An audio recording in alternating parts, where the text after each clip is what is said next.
बाबासाहेब बोलून गेलेले होते की जा आणि या आपल्या घराच्या भिंतीवर लिहून ठेवा की आम्हाला या देशाची शासनकर्ती जमात बनायची आहे. आपण ऐकलं, गेलो, लिहिलं की तुम्ही या, आम्ही तुम्हाला या देशाची शासनकर्ती जमात बनवून आम्ही तुमचे गुलाम बनू.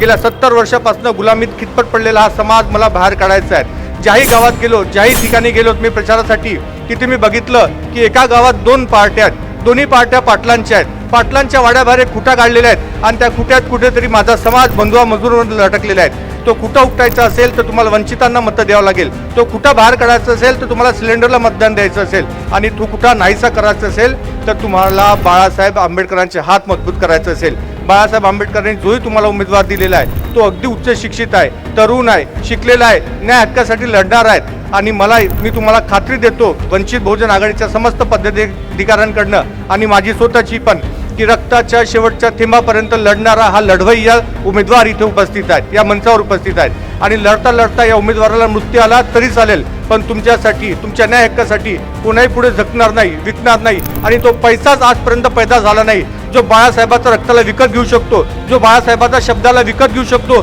जो तुमचा मान खाली घालू शकतो.